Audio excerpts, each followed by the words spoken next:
Women's day ഒക്കെ അല്ലേ, അപ്പോൾ എല്ലാ വുമൻസിനും എൻ്റെ വക ഹാപ്പി വുമൻസ് ഡേ. ഇന്ന് നമ്മൾ ചെയ്യാൻ പോകുന്നത് ഒരു ചെറിയ പെയിൻറ്റിംഗ് ആണ്. 2-3 ദിവസം കൊണ്ടുള്ള എൻ്റെ മെയിൻ പരിപാടിയാണ് ഈ ഇലകളിലൊക്കെ പെയിൻറ് ചെയ്യുക എന്നുള്ളത്. ആദ്യത്തെ എൻ്റെ ഇര പ്ലാവിലയായിരുന്നു, രണ്ടാമത്തെ എൻ്റെ ഇര വാഴയിലായിരുന്നു, ഇപ്പോഴത്തെ എൻ്റെ ഇരയെന്ന് പറയുന്നത് വട്ടയിലയാണ്. എന്തിനാ പെയിൻറ് ചെയ്യാൻ പോകുന്നതെന്നല്ലേ?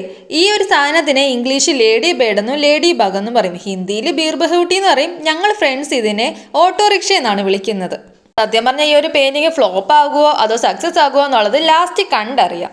ഇൻട്രസ്റ്റ് നോക്കിയപ്പോൾ നല്ലൊരു റെഫറൻസ് കിട്ടി. അപ്പോൾ പിന്നെ ഇന്ന് ഈ ഒരു പെയിന്റിങ് അങ്ങ് ചെയ്യാമെന്ന് വിചാരിച്ചാണ് ഇറങ്ങി തിരിച്ചത്. അങ്ങനെ നമ്മുടെ ചുമന്ന കളർ പെയിന്റിംഗ് ആണ് ആദ്യം ചെയ്തെടുത്തത്. പിന്നെ നമ്മുടെ ലേഡി ബഗിന് മുഖവും കൊമ്പും കയ്യും കാലും ഒക്കെ ഒന്ന് വരച്ചെടുക്കണമല്ലോ, അപ്പം ഇനി അതാണ് ചെയ്തെടുക്കുന്നത്. മുഖവും കൊമ്പും ഒക്കെ ഏകദേശം ഒക്കെ ഒന്ന് സെറ്റായി കിട്ടി. ഇനി കൈയും കാലും കൂടെ ഒന്ന് സെറ്റായി കിട്ടിയാൽ മതി. അപ്പോഴത്തേക്കിനും നമ്മുടെ ലേഡി ബഗിൻ്റെ കൈയും കാലും ഒക്കെ ഒന്ന് സെറ്റായി കിട്ടിയിട്ടുണ്ട്. ഇനി അടുത്ത് നമ്മൾ ചെയ്യാൻ പോകുന്നത് നമ്മുടെ ലേഡി ബഗിന് കണ്ണും മൂക്കും ഒക്കെ ഒന്ന് വരച്ചു കൊടുക്കണം. മൂക്കൊന്നും ഇല്ല, കണ്ണൊക്കെ ഒന്ന് വരച്ചു കൊടുക്കണം. പിന്നെ ചെറിയൊരു ഷാഡോയും കൂടി ഒന്ന് വരച്ചു കൊടുക്കണം. നമ്മുടെ ലേഡി ബഗിൻ്റെ പുറത്ത് കുറച്ച് പുള്ളികളൊക്കെ വരച്ചു കൊടുക്കണമല്ലോ. അതൊക്കെ വരച്ച് കഴിഞ്ഞപ്പോഴത്തേക്കിനും നമ്മുടെ ലേഡി ബഗിൻ്റെ വട്ടയിലോട്ട് ആക്കിയിട്ടുണ്ട്. അപ്പോൾ ഒരു കുഞ്ഞു വീഡിയോ ഇഷ്ടപ്പെട്ടിട്ടുണ്ടെങ്കിൽ സബ്സ്ക്രൈബ് ചെയ്തേക്ക്. ഇനി ഇതുപോലുള്ള പരീക്ഷണങ്ങളൊക്കെ കാണാൻ പറ്റും. അപ്പോൾ താങ്ക് യു.